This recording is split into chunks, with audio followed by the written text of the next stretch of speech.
Hello, welcome to my channel Mathematic Makes Math Easy. Today we will study Class 8 Chapter 13 Direct and Inverse Proportions Exercise 13.1 Concepts and Tricks. आज हम लोग पढ़ेंगे direct and inverse proportions. Direct और inverse proportions का मतलब क्या होता है और इसको हम लोग मैथमेटिक्स के लिए कैसे यूज करेंगे, आइए देखते हैं। ये है मेरे पास डायरेक्ट एंड इनवर्स प्रोपोर्शंस, ठीक है। तो आइए देखते हैं ये डायरेक्ट प्रोपोर्शन का मतलब क्या होता है। तो डायरेक्ट प्रोपोर्शन हम तब कहते हैं जब when the value of x increases then the value of y also increases, so it is said x is directly proportional to y।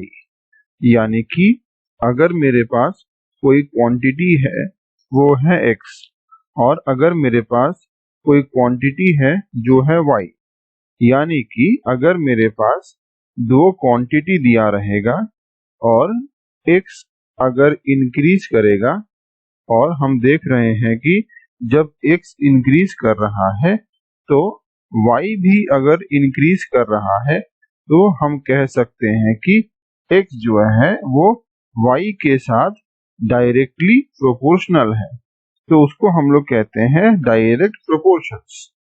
यानी कि जब x इंक्रीज किया तो y भी इंक्रीज किया, तो देख रहे हैं कि दोनों ही इंक्रीज कर रहा है, इसलिए ये मेरा हो जाएगा डायरेक्ट प्रोपोर्शंस, ठीक है। देखिए यहाँ पर हम लोग पढ़ रहे हैं Mohan prepares T for himself and his sister. Mohan क्या कर रहा है? मोहन चाय बना रहा है। प्रिपेयर्स टी किसके लिए? हिमसेल्फ एंड हिज सिस्टर, यानी कि मोहन अपने लिए और अपने सिस्टर के लिए चाय बना रहा है। तो यहाँ पे कितने लोग हो गए? मोहन हो गया एक पर्सन और उसकी सिस्टर हो गई सेकंड पर्सन, यानी कि नंबर ऑफ पीपल यहाँ पे कितना है? नंबर ऑफ पीपल हो गया यहाँ पर 2। ओके, देखिए दो लोग के लिए जब चाय बना रहा है मोहन, तो उसको कितना पानी लग रहा है चाय बनाने के लिए? 300 मिलीलीटर ऑफ वाटर। शुगर बनाने के लिए उसको लग रहा है 2 स्पून ऑफ शुगर, उसको लग रहा है 1 स्पून ऑफ टी लीफ और उसको लग रहा है 50 ml ऑफ मिल्क। तो उसको अपने लिए और अपने सिस्टर के लिए, यानी कि दो लोगों के लिए टी बनाने के लिए उसको वाटर, शुगर, टी लीफ और मिल्क लग रहा है, ठीक है। यहाँ पर कहता है if number of people increases to 5, यानी कि यहाँ पर मोहन था और उसकी सिस्टर थी, तो यहाँ पर नंबर ऑफ पीपल था 2, लेकिन अगर बोल रहा है कि नंबर ऑफ पीपल 2 से इंक्रीज होके अगर 5 हो जाए, then the amount of water, sugar, tea leaf, milk required to prepare tea for 5 people will also increase।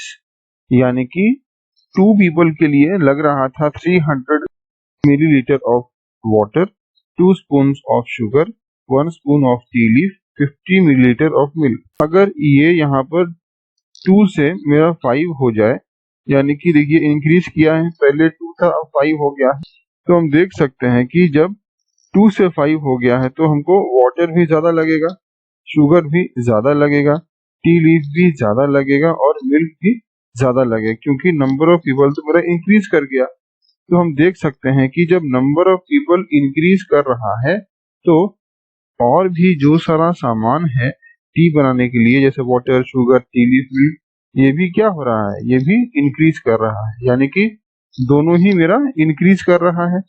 तो दोनों जब मेरा इंक्रीज करेगा तो वो क्या हो जाएगा? वो मेरा हो जाएगा डायरेक्ट प्रोपोर्शंस, ठीक है। तो डायरेक्ट प्रोपोर्शंस का और भी कुछ एग्जांपल्स देखते हैं, आइए देखिए। सिमिलरली, यानी कि सेम टाइप्स का और एग्जांपल्स यहाँ पे है। Number 1, if the number of articles purchased increases then total cost of the article also increases.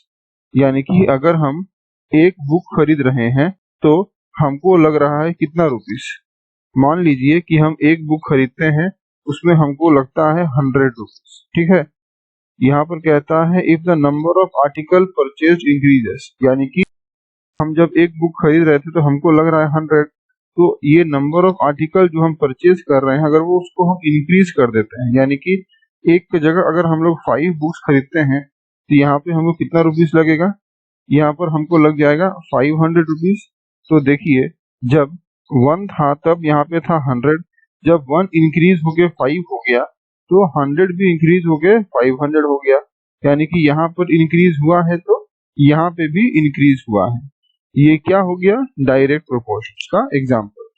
Number 2, more the money deposited in the bank more is the interest earned, यानी कि यहाँ पे भी मोर हो रहा है और यहाँ पे भी मोर हो रहा है। जहाँ पर बोल रहा है कि जितना ज्यादा हम लोग मनी डिपॉजिट करेंगे बैंक में उतना ही ज्यादा हमको बैंक से इंटरेस्ट मिलेगा, ठीक है। दोनों ही मेरा मोर और मोर है, ये मेरा हो गया है डायरेक्ट प्रोपोर्शंस।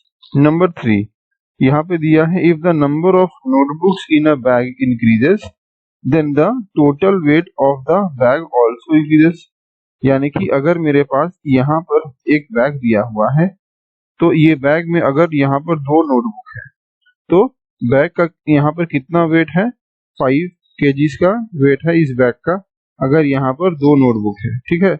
लेकिन अगर इस बैग में हम लोग नंबर ऑफ नोटबुक को इंक्रीज कर देंगे, यानी कि जगह पे अगर हम लोग यहाँ पर 4 नोटबुक को रख देंगे तो ये जो बैग का वेट है वो भी मेरा इंक्रीज कर जाएगा, यानी कि ये मेरा हो जाएगा 10 kgs, ठीक है। तो यही बोल रहा है कि यहाँ पर जब हम लोग नोटबुक को इंक्रीज किए तो यहाँ पर वेट भी मेरा इंक्रीज कर गया, ठीक है। Number 4, if the number of people standing in the weighing machine increases then the total weight of the weighing machine also increases, अगर मेरे पास एक वेइंग मशीन है और उस वेइंग मशीन में नंबर ऑफ पीपल जो स्टैंड है उस वेइंग मशीन में अगर वो इंक्रीज कर जाता है तो टोटल वेट जो है वो वेइंग मशीन का भी इंक्रीज कर जाएगा। तो देखिए यहाँ भी इंक्रीज हो रहा है और यहाँ भी इंक्रीज हो रहा है, जब दोनों जगह एक साथ इंक्रीज हो रहा है तो वो मेरा हो जाएगा डायरेक्ट प्रोपोर्शन। अब देखिए नेक्स्ट अब हम लोग पढ़ेंगे इनडायरेक्ट प्रोपोर्शंस। तो ये इनडायरेक्ट प्रोपोर्शंस क्या होता है, आइए देखिए। इनडायरेक्ट प्रोपोर्शंस में क्या होता है, यहाँ पर कहता है when the value of x increases, अगर जो x का वैल्यू है वो इंक्रीज करता है then the value of y decreases, यानी कि यहाँ पर मेरे पास अगर x एक क्वांटिटी है और y एक क्वांटिटी है, कह रहा है कि जब x का वैल्यू मेरा इंक्रीज करेगा तब y का जो वैल्यू है वो डिक्रीज करेगा, ठीक है। देखिए x जब इंक्रीज कर रहा है तो y डिक्रीज कर रहा है, तो ये मेरा हो जाएगा इनडायरेक्ट प्रोपोर्शन, ओके। देखिए so it is said x is indirectly proportional to y, यानी कि x जो है वो y के ऑपोजिट है, यानी कि इनडायरेक्टली प्रोपोर्शनल है, या फिर हम लोग इसको कहते हैं x is inversely proportional to y, okay. यहाँ पर देखिए कहता है 2 students take 20 minutes to arrange chairs for an assembly, यहाँ पर 2 स्टूडेंट्स है जो क्या कर रहा है, असेंबली के लिए चेयर्स को अरेंज कर रहा है। तो अगर 2 स्टूडेंट्स जब चेयर को अरेंज कर रहा है असेंबली के लिए तो उन लोग को लग रहा है 20 मिनट्स, ठीक है। Then 1 student will take more than 20 minutes to arrange the chairs for an assembly, यानी कि अगर 2 स्टूडेंट्स ले रहा है 20 मिनट्स अरेंज करने के लिए, तो जब ये 2 स्टूडेंट्स को हटा के हम लोग 1 स्टूडेंट कर देंगे तो ये मेरा टाइम जो है वो इंक्रीज कर जाएगा, ठीक है। देखिए जब यहाँ पर 2 स्टूडेंट था तो हमको लग रहा था 20 मिनट्स, जब ये मेरा 1 स्टूडेंट हो जाएगा तो ये टाइम मेरा इंक्रीज कर जाएगा, यानी कि टाइम मेरा हो जाएगा मान लीजिए कि 40 मिनट्स। देखिए जब ये 2 से 1 हो गया यानी कि डिक्रीज किया, लेकिन ये वाला क्या हुआ 20 से 40 हो गया यानी कि इंक्रीज किया। तो जब ये डिक्रीज कर रहा है तब दूसरा वाला इंक्रीज कर रहा है, ठीक है। तो इस टाइप का जहां पर होगा कि एक चीज जब डिक्रीज करेगा और दूसरा चीज जब इंक्रीज करेगा, वो मेरा हो जाएगा इनडायरेक्ट प्रोपोर्शन। ओके, देखिए similarly 5 students will do the same job but they will take less time than 20 minutes. यानी कि यहाँ पर जो हम लोग पढ़े थे कि 2 स्टूडेंट्स ले रहा था 20 मिनट्स, तो 1 स्टूडेंट क्या लेगा, 20 मिनट से ज्यादा लेगा। अगर यहाँ पर 5 स्टूडेंट्स मिलके चेयर को अरेंज करेगा तो क्या होगा, तो 20 मिनट से कम टाइम लेगा। यानी कि यहाँ पर 20 था तो 5 स्टूडेंट्स मिलके अगर चेयर को अरेंज करेगा तो वो लोग मान लीजिए 10 मिनट्स लेगा, ठीक है। तो यहाँ पर 2 था तो ये इंक्रीज कर गया, यानी कि 2 से 5 हो गया, तब जो 20 था वो क्या हो जाएगा, 20 से 10 हो जाएगा, यानी कि टाइम कम लगेगा। अगर ज्यादा स्टूडेंट मिलके एक काम करेगा तो टाइम हमको कम लगेगा, इसलिए ये मेरा हो गया है inverse proportion. Similarly 5 students will do the same job but they will take less minutes, ठीक है। So it is observed that if the value of x increases, यानी कि जब x का वैल्यू इंक्रीज कर रहा है देन वैल्यू ऑफ y जो है वो डिक्रीज कर रहा है। And if the value of x decreases, जब वैल्यू x का डिक्रीज कर रहा है then the value of y increases, यानी कि जब x मेरा इंक्रीज कर रहा है तब y जो है वो क्या हो रहा है, डिक्रीज हो रहा है। और जब x मेरा डिक्रीज कर रहा है तब y का वैल्यू जो है वो मेरा इंक्रीज कर रहा है, ठीक है। ये ऑपोजिट हो रहा है, तो इसको हम लोग कहते हैं इनडायरेक्ट प्रोपोर्शन, यानी कि इनवर्सली प्रोपोर्शनल। यहाँ पर कुछ एग्जांपल्स है इनवर्स प्रोपोर्शन का, देखिए।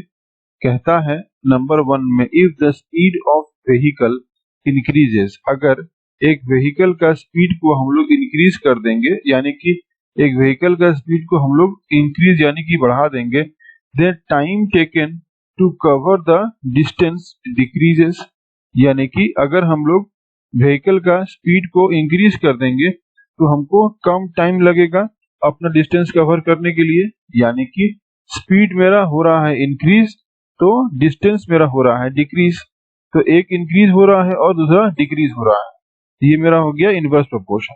Number 2, if more number of workers are performing a job then lesser time will be taken to complete the work, यानी कि एक काम है, यानी कि एक जॉब है जो ज्यादा नंबर ऑफ वर्कर कर रहा है, ठीक है।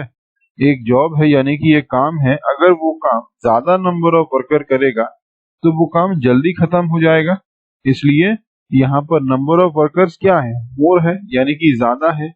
टाइम क्या है, टाइम मेरा लेस है यानी कि कम, तो एक ज्यादा हो गया और एक कम, तो ये बन गया मेरा inversely proportional. Number 3, the battery power of a cell phone is inversely proportional to time for which it is used, यानी कि जो सेलफोन का बैटरी होता है वो क्या करता है, वो डिक्रीज होते रहता है जितना ज्यादा हम उसको यूज करेंगे। यानी कि अगर हम उसको ज्यादा यूज कर रहे हैं तो उसका बैटरी क्या हो रहा है, डिक्रीज हो रहा है। इसलिए ये मेरा हो गया इनवर्स प्रोपोर्शन, ठीक है। Number 4, distance travelled by a car is inversely proportional to the fuel burn by the car, यानी कि एक कार है वो जितना ज्यादा डिस्टेंस कवर करेगा, ठीक है, एक कार जितना ज्यादा डिस्टेंस ट्रेवल करेगा जो उस कार में फ्यूल है वो क्या होगा, वो कम होते रहेगा, यानी कि वो फ्यूल डिक्रीज करेगा, ठीक है। कार का डिस्टेंस इंक्रीज करेगा तो फ्यूल जो है वो क्या होता है, कम होते रहता है। इसलिए ये मेरा हो गया है इनवर्स प्रोपोर्शन, ठीक है।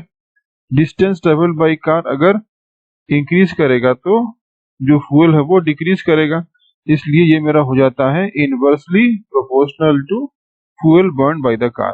ओके, अब देखिए ये है मेरे पास डायरेक्ट प्रोपोर्शन, यानी कि यहाँ पर लिए हैं हम लोग एक क्वांटिटी जो है शुगर और यहाँ पर लिए हैं एक क्वांटिटी ये है कॉस्ट। यानी कि डायरेक्ट प्रोपोर्शन में हम जानते हैं कि जब एक क्वांटिटी इंक्रीज करेगा तो जो दूसरा क्वांटिटी है वो भी मेरा इंक्रीज करना चाहिए, इसलिए देखिए यहाँ पर कहता है कि शुगर जो है वो केजी में है और कॉस्ट जो है वो रुपीस में है। तो देखिए यहाँ पर लिए हैं पहला एग्जाम्पल यानी कि x1, वहां पर हम लोग पकड़े हैं शुगर मेरा 1 केजी का है, तो 1 केजी का शुगर का जो कॉस्ट है वो है 18 रुपीज।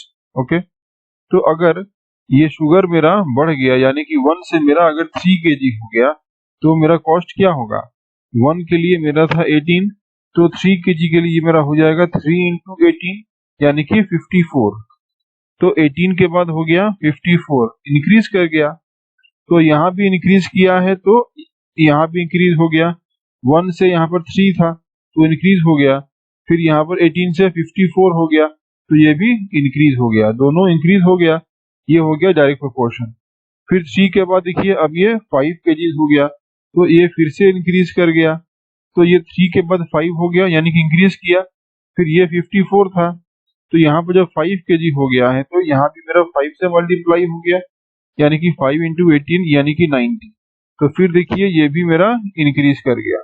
ठीक है, so it can be observe, इस तरीके से हम लोग ऑब्जर्व कर सकते हैं that if the value of x increases, यानी कि जो शुगर का क्वांटिटी है यानी जो वैल्यू है x का अगर वो इंक्रीज कर रहा है, देन वैल्यू ऑफ y यानी कि जो कॉस्ट है शुगर का वो भी इंक्रीज कर रहा है। ठीक है, the change in the value of x and y, यानी जो चेंज हो रहा है x के वैल्यू में और y के वैल्यू में is such that the proportion of x by y, यानी कि जो वैल्यू हो रहा है यानी कि जो वैल्यू चेंज हो रहा है x के वैल्यू में और y के वैल्यू में वो इस तरीके से चेंज हो रहा है that the proportion of x और y डज नॉट चेंज, जो प्रोपोर्शन है x y का वो चेंज नहीं हो रहा है, उनका वैल्यू चेंज हो रहा है x और y का, यानी कि x का और y का जो वैल्यू है वो चेंज हो रहा है लेकिन जो प्रोपोर्शन है वो सेम रहता है। ठीक है, देखिए ये यहाँ पे दिया हुआ था, देखिए 1 केजी के लिए कितना कॉस्ट था, 18 रुपीज था, तो ये मेरा 1/18 हो गया यानी कि 1 केजी के लिए 18 रुपीज। फिर क्या था 3 केजी के लिए 54, तो देखिए ऊपर में लिख दिए हैं 1 की जगह पे 3 और नीचे में लिख दिए हैं 18 की जगह में 54। ठीक है, जब इसको हम लोग कट किए हैं तो क्या आ गया है 1/18, यानी कि यहाँ भी 1/18 था और यहाँ भी 1/18 हो गया। फिर मेरे पास था 5 केजी के लिए 90 रुपीज, तो कर दिए हैं 5/90, इसको कट किए हैं तो मेरे पास आ गया है 1/18। देखिए फिर से यहाँ पर 1/18 आ गया, तो यहाँ पर हम देख सकते हैं कि x1 y1, ठीक है, तो x1/y1 जो है वो मेरा इक्वल है x2/y2 का, सिमिलरली ये मेरा इक्वल हो गया है x3/y3 का। ठीक है, तो यहाँ पर देखिए x1/y1, x2/y2, x3/y3 सबका जो प्रोपोर्शन है वो क्या है, इक्वल है, इसलिए यहाँ पर कहता है कि the change in the value of x and y is such that the proportion of xy और x is to y does not change, so we can say, इसलिए हम लोग बोल सकते हैं कि x by y जो होता है वो मेरा होता है एक कांस्टेंट यानी कि k, और यहाँ पर एक जो कांस्टेंट है वो हो गया है 1/18 जो कि सेम है पूरा सबके लिए। ठीक है, ये मेरा x1/y1 equal to x2/y2 equal to x3/y3 ये क्या हो गया था, ये मेरा था 1/18। ठीक है, यहाँ पर जो 1/18 है वो मेरा कांस्टेंट वैल्यू है, सबके लिए सेम है, इसलिए उसको हम लोग पकड़ लिए हैं एक वेरिएबल k। तो यहाँ से देख सकते हैं कि जो x का वैल्यू होगा वो मेरा हो जाता है k इंटू वाई, अगर y ऊपर चल जाएगा तो ये मेरा बन जाएगा x equal to k into y. Okay, अब देखिए नेक्स्ट हम लोग पढ़ेंगे ट्राई दीज। देखिए ये क्या बोलता है, ये है ट्राई दीज। यहाँ पर कहता है फर्स्ट क्वेश्चन में observe the following tables and find if x and y are directly proportional. यहाँ पर हमको नीचे में कुछ टेबल दिया हुआ है और हमको चेक करके फाइंड करने के लिए बोल रहा है कि x और y जो है क्या वो डायरेक्टली प्रोपोर्शनल है। आइए देखते हैं, ये है मेरे पास ट्राई दिस का क्वेश्चन नंबर 1 का 1, x by y, यानी कि यहाँ पर हमको x का वैल्यू और y का वैल्यू दिया हुआ है। देखिए हमसे पूछ रहा है कि क्या ये डायरेक्टली प्रोपोर्शनल है, हमको यहाँ पर दिया हुआ था 20/40, 17/34, 14/28, 11/22, 8/16, 5/10, 2/4। यहाँ पर कहता है since value of x by y is same for all values of x and y, यानी कि यहाँ पर जो 20/40 है उसको कट करेंगे, ये मेरा आ जाएगा 1/2। 17/34 को कट करने से आएगा 1/2। 14/28 का मतलब हो गया है 1/2। 11/22 का मतलब हो गया है 1/2। 8/16 का मतलब हो गया है 1/2। 5/10 का मतलब हो गया है 1/2 और फिर 2/4 का मतलब हो गया है 1/2। ठीक है, तो देखिए यहाँ पर हम लोग क्या कर रहे हैं, यहाँ पर हम लोग 20 को डिक्रीज करके 17 कर दिए, फिर 17 को डिक्रीज करके 14 कर दिए, फिर यहाँ पर डिक्रीज करके 11 कर दिए, फिर डिक्रीज करके 8 कर दिए, फिर डिक्रीज करके 5 कर दिए, फिर डिक्रीज करके 2 कर दिए, यानी कि यहाँ पर हम लोग सिर्फ डिक्रीज कर रहे हैं, माइनस कर रहे हैं। ठीक है, सिमिलरली यहाँ पर देखिए 40 के बाद 34 हो गया, फिर कम हो गया 28, फिर कम हो गया 22, फिर कम हो गया 16, फिर कम हो गया 10, फिर कम हो गया 4, यानी कि हम लोग यहाँ पर भी डिक्रीज कर रहे हैं। ऊपर में डिक्रीज किए हैं तो नीचे भी हम लोग डिक्रीज कर रहे हैं, तो ऊपर भी डिक्रीज नीचे भी डिक्रीज, यानी कि ऊपर वाला के लिए भी डिक्रीज तो नीचे वाला के लिए भी डिक्रीज। ये मेरा क्या हो जाएगा, direct proportional. Therefore x and y are directly proportional. Okay, number 2 देखिए, यहाँ पर दिया हुआ है x by y, x के वैल्यू हमको दिया हुआ है 6, 10, 14, 18, 22, 26, 30 और y के वैल्यू दिया हुआ है 4, 8, 12, 16, 20, 24, 28, यानी 6 से 10 हो गया, इंक्रीज कर गया, 10 से 14 इंक्रीज, फिर 18 इंक्रीज, 22 इंक्रीज, 26 इंक्रीज, 30 इंक्रीज, 4 के बाद 8 हो गया, इंक्रीज कर गया, फिर 12 भी इंक्रीज कर गया, 16 इंक्रीज हो गया, 20 इंक्रीज, 24 इंक्रीज हो गया और फिर 28 भी इंक्रीज हो गया, यानी कि ऊपर भी इंक्रीज हो रहा था तो नीचे भी इंक्रीज हो रहा था। ये दोनों हो गया directly proportional. Therefore x and y are, यहाँ पर x and y directly proportional कैसे हुआ, यहाँ पर x एंड y को डायरेक्टली प्रोपोर्शनल करने के लिए हम लोग को दो चीज चाहिए। पहला कि दोनों जो क्वांटिटी है वो एक जैसा होना चाहिए, यानी कि अगर एक क्वांटिटी डिक्रीज कर रहा है तो दूसरा क्वांटिटी भी डिक्रीज करना चाहिए। और दूसरा मेरे पास है कि वैल्यू जो है x और y का वो सेम होना चाहिए for all values of x and y, यानी कि जो भी हमको दिया हुआ है वैल्यू वो सब क्या था, सेम था। देखिए सब 1/2 था, इसलिए जो वैल्यू है x by y का वो सेम होना चाहिए सबके लिए और दोनों ही जो क्वांटिटी है वो सेम तरीके से इंक्रीज या फिर डिक्रीज करना चाहिए। ओके, तो देखिए वैल्यू मेरा सेम था सबके लिए और ये दोनों ही डिक्रीज कर रहा था, इसलिए ये मेरा हो गया है डायरेक्टली प्रोपोर्शनल। नंबर 2 देखिए, यहाँ पर है x by y, यानी कि 6/4, 10/8, 14/12, 18/16, 22/20, 26/24, 30/28। ध्यान से देखिए यहाँ पर 6 के बाद 10 हो गया, यानी कि इंक्रीज किया है, 10 के बाद 14 इंक्रीज, फिर 18 भी इंक्रीज हो गया, 22 भी इंक्रीज हो गया, 26 भी इंक्रीज हो गया और 30 भी इंक्रीज हो गया। तो देखिए 4 था, फिर 8 इंक्रीज हो गया, 8 के बाद 12 भी इंक्रीज हो गया, यहाँ भी इंक्रीज हुआ, यहाँ भी इंक्रीज हुआ, तो यहाँ पर सब जगह इंक्रीज हो रहा है। ठीक है, तो हम देख सकते हैं कि जब एक क्वांटिटी इंक्रीज हो रहा है तो दूसरा क्वांटिटी भी इंक्रीज हो रहा है। ठीक है, तो एक प्रॉपर्टी मेरा कंप्लीट हो गया, एक इंक्रीज हुआ तो दूसरा भी इंक्रीज हो गया। लेकिन अब हम लोग चेक करेंगे कि दोनों का जो वैल्यू है, यानी कि x by y का जो वैल्यू है क्या वो सबके लिए सेम है। इसको कट किए हैं तो आया 3/2, ये आया 5/4, या 7/6, या 9/8, या 11/10, 13/12 और 15/14। इसको कट करने से हमको ये वैल्यू मिलता है, तो हम देख सकते हैं कि जो वैल्यू है वो सेम तो है नहीं, इसलिए देखिए the value of x by y is not same for all values of x and y। यहाँ पर जो x by y का जो वैल्यू है वो सब वैल्यू के लिए सेम तो नहीं है, इसलिए यहाँ पर हम लोग कह रहे हैं therefore x by y are not directly proportional. यहाँ पर जो एक प्रॉपर्टी है वो तो मैच किया है, एक क्वांटिटी इंक्रीज कर रहा है तो दूसरा क्वांटिटी भी इंक्रीज कर रहा है, लेकिन जो वैल्यू है दोनों का वो सेम नहीं है, ठीक है, वैल्यू सेम नहीं है, इसलिए x and y are not directly proportional. Okay, अब देखिए नेक्स्ट है नंबर 3। यहाँ पर हमको दिया हुआ है एक्स बाई वाई, यानी कि ये मेरा है 5/15, 8/24, 12/36, 15/60, 18/72 और 20/100। 5 से देखिए इंक्रीज किया है, फिर 8 हो गया, 8 से इंक्रीज करके 12, 12 से इंक्रीज करके 15, 50 से इंक्रीज करके 18, 18 से इंक्रीज करके 20, यानी कि ये सब जगह में इंक्रीज हो रहा है, ठीक है, प्लस हो रहा है सब जगह पर।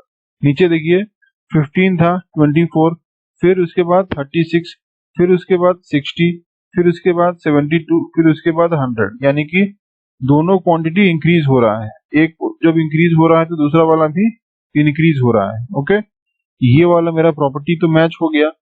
अब दूसरा प्रॉपर्टी जो है उसको भी मैच करना पड़ेगा, यानी जो एक्स बाई वाई का जो वैल्यू होगा वो सबके लिए सेम होना चाहिए।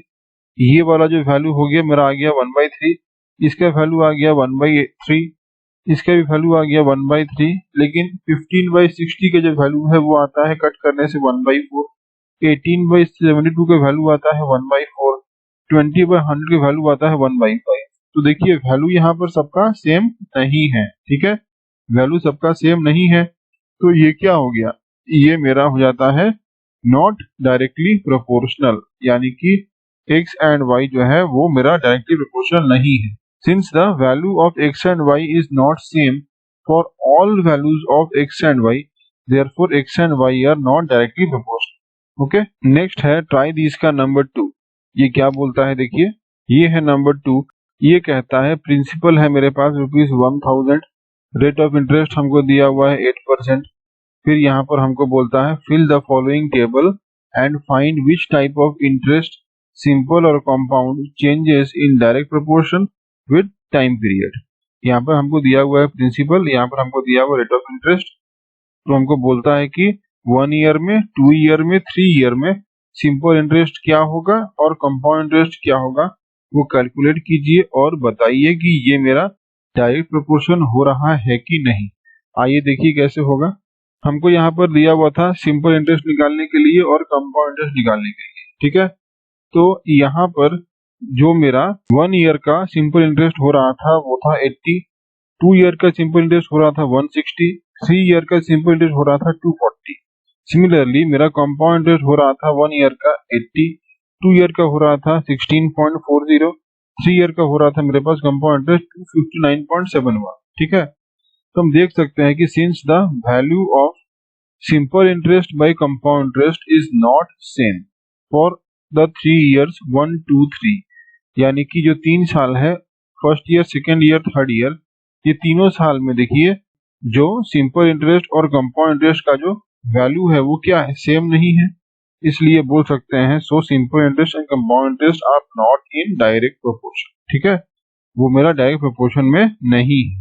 सिंपल इंटरेस्ट देखिए इंक्रीज कर रहा था, यानी कि 80 के बाद ये हो गया 160, यानी कि इंक्रीज किया, फिर 160 के बाद हो गया 240, यानी कि यहाँ भी इंक्रीज किया, 80 के बाद कंपाउंड इंटरेस्ट हो गया 166.40, यानी कि इंक्रीज हुआ, फिर इसके बाद हो गया 259.71, यहाँ भी इंक्रीज किया, लेकिन जो प्रोपोर्शन है वो मेरा क्या है, वो मेरा सेम नहीं है, यानी कि जो वैल्यू है वो सेम नहीं है दोनों का, ठीक है, इसलिए ये मेरा डायरेक्ट प्रोपोर्शन नहीं हुआ। ओके, ये मेरा बन गया नॉट डायरेक्ट प्रोपोर्शन। ओके, अब देखिए नेक्स्ट क्या है, नेक्स्ट है एग्जाम्पल 1। ये क्या बोलता है आइए देखते हैं।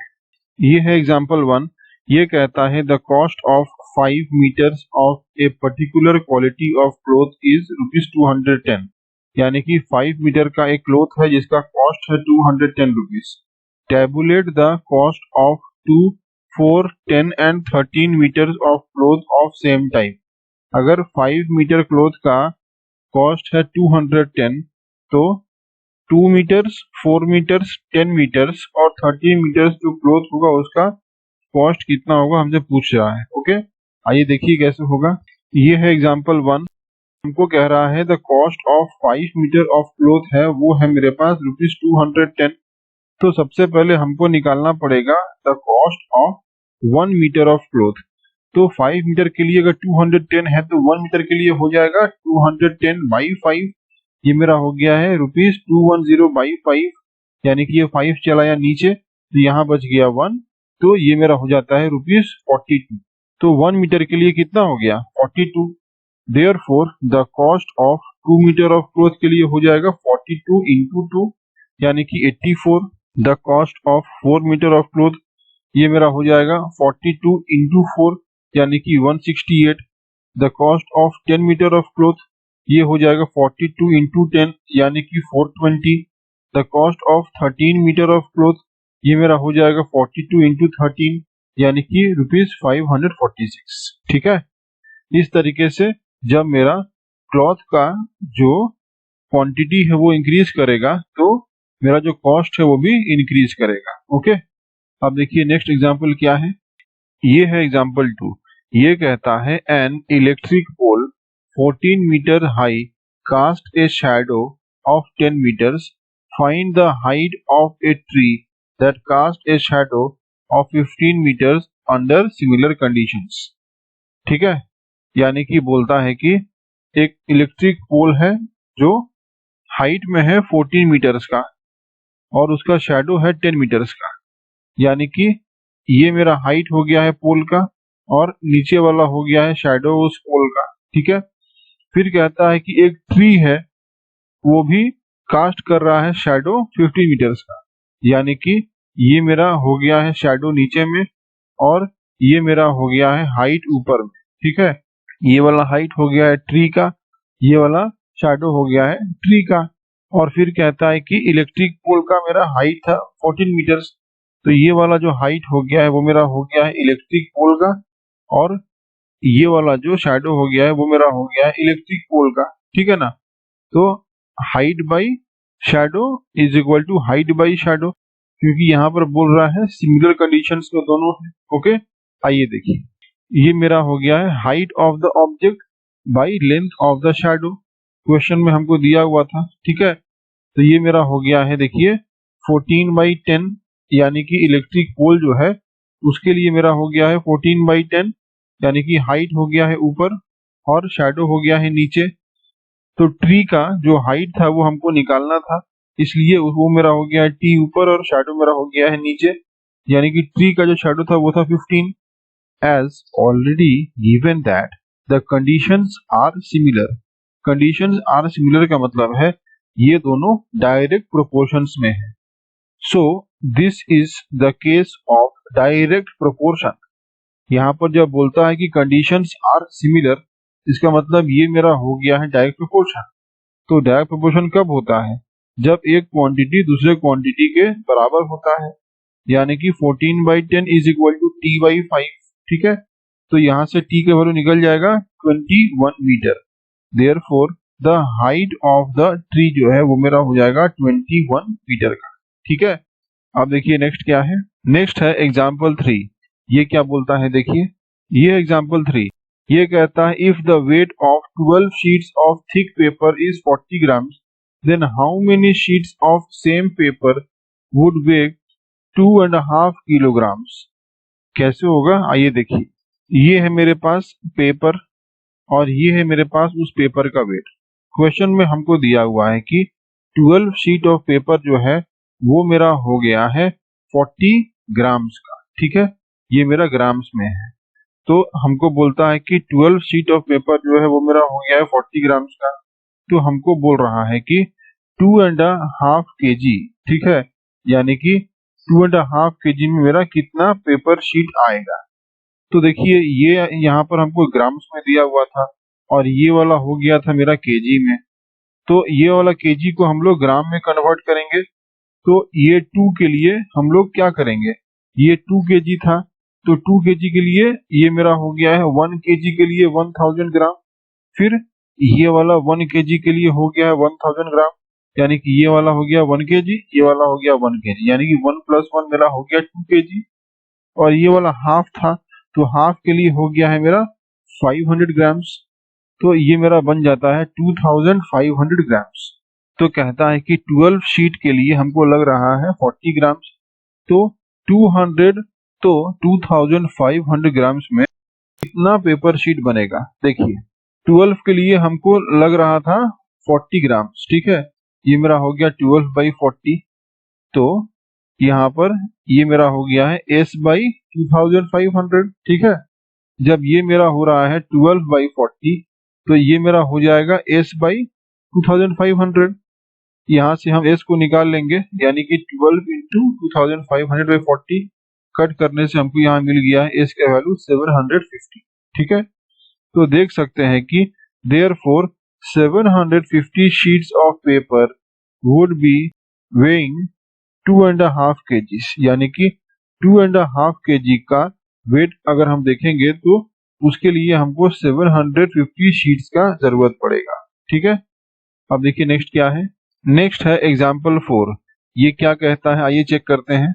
ये है एग्जाम्पल 4। ये कहता है a train is moving at uniform speed of 75 kilometre per hour. ये ट्रेन है जो 75 किलोमीटर पर आवर के स्पीड में आगे बढ़ रहा है, ठीक है। How far will it travel in 20 minutes. 20 minutes में वो कितना डिस्टेंस ट्रेवल करेगा। फिर बोलता है कि find the time required to cover a distance of 250 kilometer. फिर बोलता है कि 250 किलोमीटर जाने के लिए उसको कितना टाइम लगेगा, यानी कि यहाँ पर हमको टाइम दिया हुआ है और किलोमीटर पूछ रहा है, और यहाँ पर हमको किलोमीटर दिया हुआ है और टाइम पूछ रहा है। इसको कैसे करेंगे आइए चेक करते हैं। ये है मेरे पास डिस्टेंस और टाइम। ये ट्रेन है, ट्रेन मेरा आगे की तरफ बढ़ रहा है, ठीक है। हमको दिया हुआ है कि 75 किलोमीटर जाने के लिए वो ट्रेन ले रहा है 60 मिनट्स। तो 75 मेरा हो गया है डिस्टेंस और टाइम ले रहा है 60 मिनट्स। तो ऊपर में कर दिए हैं डिस्टेंस और नीचे में कर दिए हैं टाइम। ये मेरा हो गया है डिस्टेंस में जब 75 जा रहा है तो टाइम ले रहा है 60 का। फिर कहता है कि जब टाइम ले रहा है 20 का तो कितना डिस्टेंस जाएगा हमसे पूछ रहा है। और फिर कहता है कि जब 250 किलोमीटर का डिस्टेंस जाएगा तो कितना टाइम लगेगा वो पूछ रहा है, ठीक है। तो देखिए ये मेरा सब इक्वल प्रोपोर्शन में है, यानी कि ये मेरा है डायरेक्टली प्रोपोर्शनल। तो नंबर 1 चेक करते हैं। ये नंबर 1 चेक करने के लिए हम लोग क्या किए हैं, हम लोग ये दोनों को एक साथ ले लिए हैं, ठीक है। ये क्या हो गया है देखिए 75/60 इज इक्वल टू x/20। यहाँ से x का वैल्यू हमको मिल जाता है 25।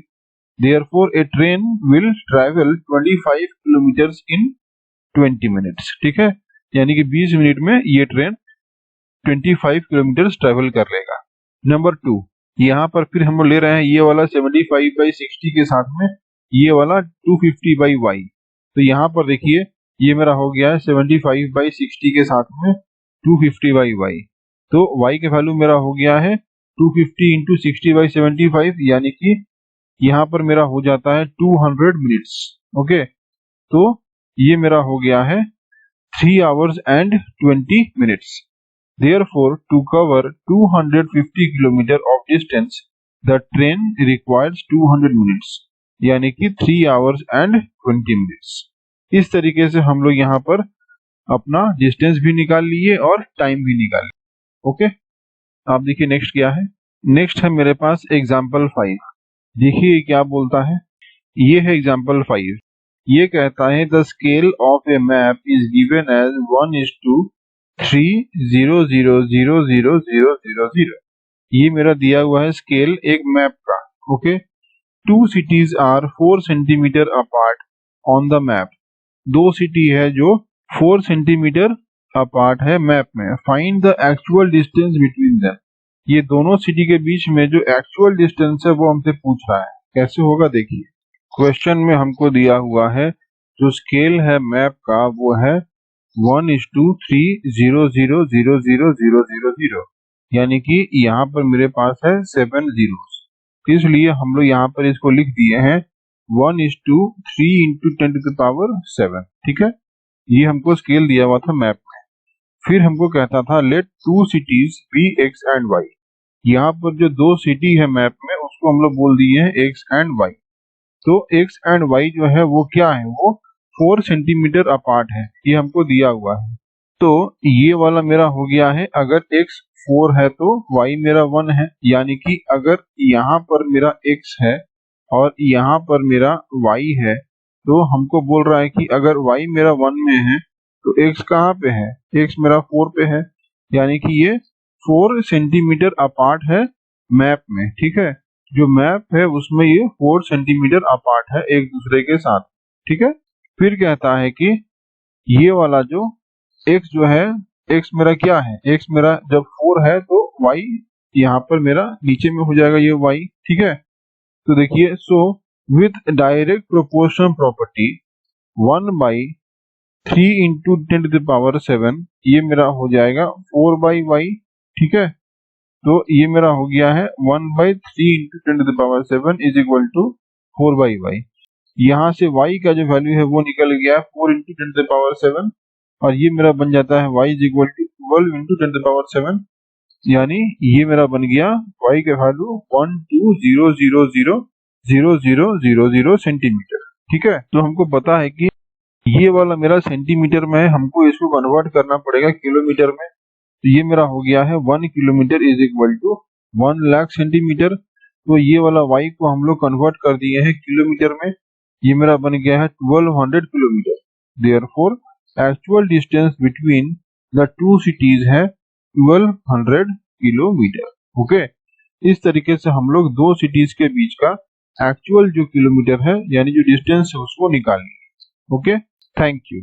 Please like, share and subscribe to my channel and press the bell icon to get new video updates.